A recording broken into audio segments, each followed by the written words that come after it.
تعلیم تو انسان کو وہ کہا نا اکبر الہآبادی نے، ہم ایسی لاکھوں کتابیں قابل ضبطی سمجھتے ہیں کہ جن کو پڑھ کے بیٹے باپ کو خبتی سمجھتے ہیں۔ یہ جو بندہ 3-4 سیپلیوں میں BA کر لیتا ہے نا، یہ درس نظامی کے فاضل عالم سے آ کے پوچھتا ہے آپ کی تعلیم کتنی ہے؟ اللہ 6 سیپلیوں میں BA کی ہے، وہ کہتے ہیں جی میں نے درس نظامی کی، نہیں وہ تو ٹھیک ہے پڑھے کہ نہ ہو بھئی، آپ نے پڑھنا لکھنا کس کا نام رکھا ہوا ہے؟ کس چیز کا آپ نے نام رکھا ہوا؟ آپ کسی اور کو بھی قبول کریں، کسی اور فن کو بھی تسلیم کریں، آپ غور کریں اس بات پر۔ تو حضرت انس بن مالک رضی اللہ تعالیٰ عنہ فرمانے لگے، بدو آیا حضور کی بارگاہ میں، عرض کرنے لگا یا رسول اللہ کچھ دیجئے۔ تو نبی پاک صلی اللہ علیہ وسلم نے کچھ دیا تو آداب نہیں جانتا تھا، ہم بغیر آداب بتائے لوگوں کو بے ادب کہہ دیتے ہیں، سکھایا کچھ بھی نہیں اور جاہل کہہ دیا۔ اور بھائی حضور نے کچھ دیا تو اسے آداب نہیں آتے تھے اور وہ دیکھ رہا تھا مقدار۔ اور یہاں فاضل بریلوی فرماتے ہیں میرے کریم سے گر قطرہ کسی نے مانگا تو دریا بہا دیے ہیں در بے بہا دیے۔ تو یہاں تو ایک قطرہ ملے تو سمندر سے زیادہ کام دکھاتا ہے۔ تو حضور نے کچھ دیا تو کہنے لگا معاذ اللہ ثم معاذ اللہ، نقل کفر کفر نہ باشد۔ کہنے لگا میں تو بڑی تعریف سن کے آیا تھا، آپ نے تو کچھ بھی نہیں دیا۔ حضرت عمر نے تلوار نکال لی، اس بے ادب کی گردن اڑائیں گے۔ حضور نے فرمایا عمر ذرا ٹھہر جا۔ سرکار گھر لے گئے، جو دیا تھا اس سے ڈبل دیا، پھر تھوڑا اور دیا، اب مسکرایا۔ حضور نے فرمایا اب تیرا کیا خیال ہے؟ کہنے لگا طوفان میں ہوا اتنی تیز نہیں چلتی جتنی آپ کی سخاوت تیز چلتی ہے۔ فرمایا یہی بات میرے غلاموں کے سامنے جا کے کہہ دو گے؟ کہہ دو گے؟ کوئی حضور فرمانے لگے جب تم نے کہا تھا نا نہیں دیتے تو ان کے دل ٹوٹ گئے تھے، جب تم کہو گے نا بڑا دیتے ہیں تو ان کے دلوں کو ٹھنڈک نصیب ہو جائے۔ ہم نے بات کو سمجھ لیں، تھوڑا تھوڑا نا پیار کرنا شروع کریں۔ آپ چھوٹے تھے تو آپ پتہ نہیں کیا کہتے تھے، آپ کا ابا سنتا بھی تھا، برداشت بھی کرتا تھا، دلیل بھی دیتا تھا، کبھی غصہ نہیں کیا، کبھی غصہ نہیں کیا، کبھی منہ پہ تھپڑ نہیں مارے۔ تجھے عقل نہیں؟ اسے پتہ ہے کہ ابھی شعور اس کا کمزور ہے، لیکن ہم والد پر غصہ کرتے ہیں، ہم دادا پر غصہ کرتے ہیں، ہم تلخی دکھاتے ہیں۔ میں نے کئی سیانے بندے دیکھے ہیں، بڑے سمجھدار ہیں، بڑے وفادار ہیں، لیکن اپنی ذات کی حد تک، اپنی ذات کی حد تک کسی کو عزت دینا، اہمیت دینا، وقار دینا، طنز کریں گے، تنقید کریں گے، یہ کمزور ہونے کی علامت ہوتی ہے۔ عزت والا تو وہ ہوتا ہے نا جو عزت بانٹتا پھرتا ہے، لوگوں کو دیتا ہے، جو پیار کرتا ہے، جسے محبت کرنی آتی ہے۔ نبی پاک صلی اللہ علیہ وسلم نے جب اس کو سرکار باہر لائے تو سرور کائنات علیہ السلام کے غلاموں کے چہرے دیکھ کے کہنے لگا او میرے محبوب کے غلاموں، سخاوت سنی بڑی تھی پر دیکھی میں نے آج ہے۔ حضور تو بڑا دیتے ہیں۔ اب حضور نے فرمایا عمر اگر تم اسے پہلے قتل کر دیتے تو یہ دوزخ میں جاتا، اور اب جہاں کھڑا ہے رب اسے جنت عطا کرے گا۔ ایک مثال دی سرکار نے، وَتِلْكَ الْأَمْثَالُ نَضْرِبُهَا لِلنَّاسِ، مثال ہوتی ہے سمجھانے کے لیے، مثال ہوتی ہے سمجھانے کے لیے کہ بات انسان کے ذہن تک جتنا اس کا معیار ہے، سٹیٹس ہے، جو نہج ہے وہاں تک پہنچ جائے۔ اللہ کے رسول صلی اللہ علیہ وسلم نے فرمایا عمر میری اور تمہاری مثال، میری اور امت کی مثال اس آدمی کی مثال کی طرح جس کی اونٹنی بھاگ گئی تھی اور ناک سے نکیل نکل گئی تھی۔ بہت سارے لوگ اس کو پکڑنے کے لیے بھاگتے تھے، کسی کے قابو نہیں آتی تھی، کسی نے ڈنڈا مارا، کسی نے تلوار پکڑی، زخمی ہو گئی پر قابو نہ آئی۔ دوستو سننا، حضور فرماتے ہیں پھر اس کا اپنا مالک آ گیا، اپنا مالک۔ اس نے کہا پیچھے ہٹو، تم نے میرے جانور کا کیا حال کیا، تھوڑا سا چارہ زمین سے اٹھایا، اسے دکھایا تو اونٹنی دوڑی ہوئی ہے۔ اس نے اس کی پشت پر ہاتھ پھیرا، ناک میں نکیل ڈالی، اوپر سوار ہوا اور جاتی دفعہ کہنے لگا اونٹنی ہے میری، اسے سنبھالنے کا طریقہ بھی مجھے ہی آتا ہے۔ گویا حضور بتا گئے امت ہے میری تو عمر اسے سنبھالنے کا طریقہ بھی مجھے ہی آتا ہے۔ مجھے پتا ہے کیسے کر کے ان کے دلوں میں بات اتارنی ہے، کس جگہ پہ جا کے ان کو سنبھالنا ہے، کس طرح کر کے۔ اعلیٰ حضرت نے کہا نا، چور حاکم سے چھپا کرتے یا اس کے سوا، تیرے دامن میں چھپے چور انوکھا تیرا، تیرے ہی دامن میں چھپے چور انوکھا۔ بڑی حکمت سے، بڑی، ہمیں ویسے سارا طریقہ آتا ہے۔ ہمارے استاد فرمایا کرتے تھے کہ لوگوں کو کہے نا کہ کسی کو نماز کے لیے لایا کر، تو وہ اس کو نماز پڑھنے کی بجائے اس کو کہتے ہیں نہ آنا مسجد کبھی بھی۔ دور کھڑا ہو بندہ تو اس کو کہتے ہیں پڑھ لے کر، کبھی نماز کتنے کھڑ دینی پیسے، تو وہ بھی کہتا ہے کہ تو نے اپنی قبر میں جانا اور میں نے۔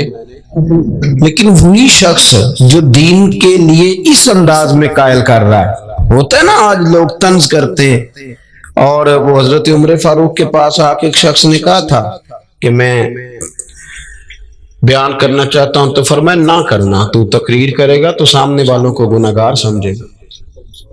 یہ زوم آدمی کو، اس زوم میں آدمی آ جاتا، بڑی مشکل ہوتی۔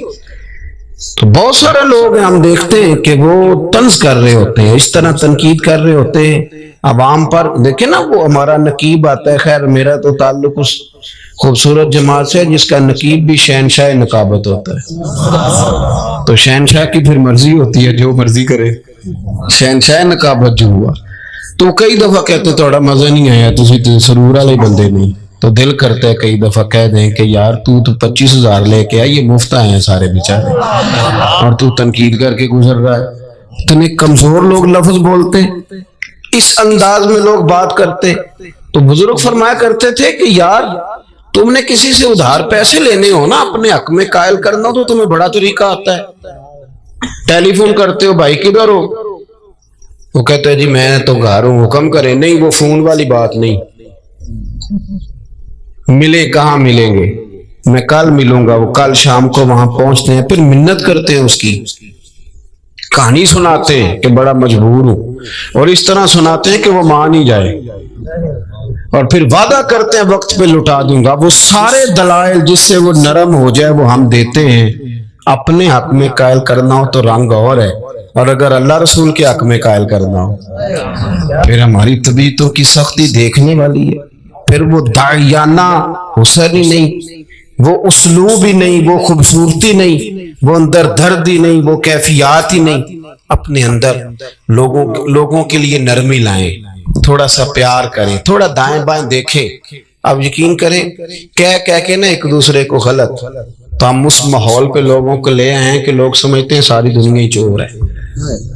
ہمارے بچے سمجھتے ہیں شاید ہم اس بوتل میں رہتے ہیں جہاں دائیں بائیں لٹیرے بستے، کوئی بندہ ٹھیک رہا ہی نہیں۔ ہم نے اپنے مزاجوں میں اتنی سختی، سازش، غیبت، اتنا ماحول کڑا کر دیا، آنے والی نسل سمجھے گی پتہ نہیں کہاں پیدا ہو۔ اس طرح نہ کریں، نرم کریں اپنی طبیعتوں کو، اپنے دلوں کو نرم کریں، کسی سے پیار کریں، کچھ ذوق بنائیں، کسی کو سنوارنے کا، کسی کو سجانے کا۔ اور یاد رکھیں، بدلہ لینے سے تکلیف ہوتی ہے، معاف کرنے سے اللہ سکون عطا فرماتا ہے، اللہ سکون دیتا ہے۔ بات سمیٹ رہا ہوں، حضرت مولانا فخر جہاں دہلوی صوفیاء میں بہت بڑا نام ہے، حضرت کا بڑا چرچا ہو گیا تھا، بڑے صاحب بصیرت بزرگ تھے۔ آپ کی یہ کرامت تھی کہ جو بندہ سامنے آ کے کھڑا ہوتا تھا نا، اسے بتانا نہیں پڑتا تھا میرے دل میں کیا ہے۔ اس کو دیکھتے تھے تو کہتے تھے یا اللہ بے اولاد ہے بیچارہ، دعا کرانے آیا ہے، اس کی مدد فرما۔ اور یہ بھی ساتھ سنیں، حضرت مولانا فخر جہاں دہلوی، میں نے ان کی قبر دیکھی ہے، قبر پہ بھی حضرت مولانا ہی لکھا ہے۔ ایسے آج کل حضرت مولانا پیر نہیں ہوتا، حضرت مولانا ساری زندگی بھی لکھے لکھائے پڑھے پڑھائے، تو حضرت مولانا کو لوگ پیر ماننے کو تیار ہے۔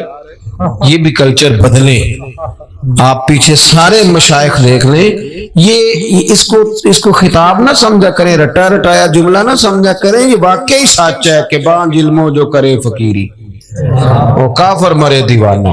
واپس آئیں، اس کو سمجھیں آپ، یہ بالکل ایک صوفی کا فتویٰ ہے، حضرت سلطان باہو کا فتویٰ ہے، انہوں نے گمراہ بھی نہیں کہا، سیدھا کافر ہی کہہ دیا، کافر مرے دیوانہ۔ تو مہربانی کر چیزوں کو سمجھے۔ حضرت مولانا فخر جہاں دہلوی جامع مسجد دلی میں خطبہ دیتے تھے، ہزاروں کا مجمع ہوتا تھا، لوگ اپنی اپنی آرزو پیش کرتے، حضرت دعائے خیر فرماتے.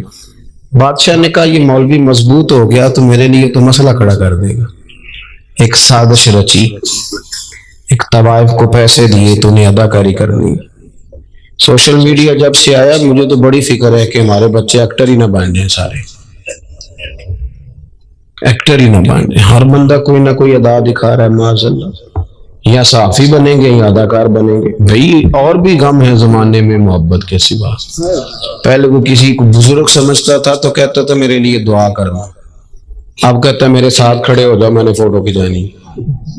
یہ دعا لینے کا مزاج ختم ہو گیا، فوٹو ہی لینی ہے جس نے بھی لینی. حضرت مولانا فخر جہاں دہلوی بہت زیادہ شہرت بڑی تو وہ بادشاہ نے کہا کہ اس کو بدنام کرو. اور مخلوق بڑی فنکار ہے. ایک شاعر نے کہا تھا کہ یہ تو کعبے کے اندر سے مٹی لے کے بت بنا لیتی. مخلوق تو فنکار ہے اس درجہ کہ پل بھر میں سنگے در کعبہ سے بھی اصنام تراشے. تم کون ہو کیا چیز ہے داغ کبابی، لوگوں نے تو مریم پہ بھی الزام تراشے.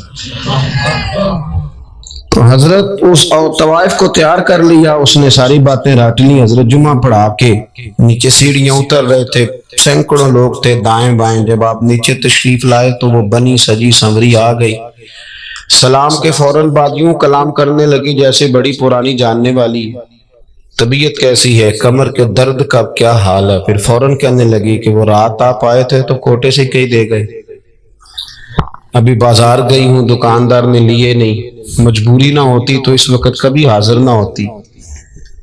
وہ جو دائیں بائیں مرید تھے نا، وہ جو کچے پکے بھی ہوتے ہیں نا مرید، اگر میں کہہ دوں زیادہ کچے ہوتے ہیں تو وہ شک شبے میں پڑ گئے کہ کبھی بابے سے پوچھا ہی نہیں رات کو کہاں ہوتا ہے.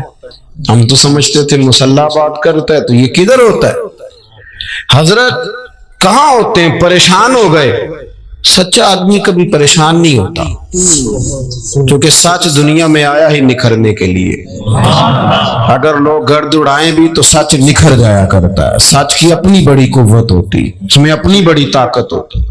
حضرت فخر جہاں دہلوی سے کہنے لگی یہ کھوٹے سکے آپ دے گئے، کوئی پریشانی نہیں، پورا اطمینان. انہیں پتا تھا عزت رب دیتا ہے، کوئی پریشانی نہیں. فوراً فرمانے لگے بیٹی، او میری بیٹی، او پیاری بیٹی، تو اس طرح کر کھوٹے سکے دے جا اور اصلی والے لے جا، اور پتر دوبارہ بھی ضرورت پڑے تو آ جانا، فخر جہاں کا دروازہ کھلا ہوا ہی ملے گا. ہم تو دشمن کو بھی پاکیزہ سزا دیتے ہیں. یہ لفظ کہے اور حضرت تیزی سے سیڑھیاں اتر گئے. چند منٹ سکتے میں رہی، پھر دوڑ کے حضرت کے قدموں میں بیٹھی اور چیخ مار کے روئی. کہنے لگی او دلی کے درویش، تو کس کستوری اور سندل کا بنا ہوا ہے. میں تجھے بدنام کرنے آئی، اور میں وہ بی بی جسے کبھی کسی نے بیٹی بہن کے روپ میں پکارا ہی نہیں، دیکھا ہی نہیں. جس نے دیکھا میلی نظروں سے دیکھا. میں تجھے بدنام کرنے آئی تھی اور تو نے مجھے ہی بیٹی بنا لیا. میں نے تو سازش کا حصہ بن کے پیسے وصول کی اور مجھے بیٹی بنا لیا. یہ لفظ کہے اور پلو اٹھا کے چہرے پہ رکھا. کہنے لگی دلی والوں اب میں تمہیں بتاؤں گی فخر جہاں کی بیٹی کیسی ہوتی ہے. آج کے بعد میرے کوٹھے کو کسی طوائف کا گھر سمجھ کے نہ آنا، میں اسے مسجد بنانے کا اعلان کرتی ہوں. قیامت تک میرے مدینے والے محبوب کے نام کی اذانیں پڑھی جائیں گی.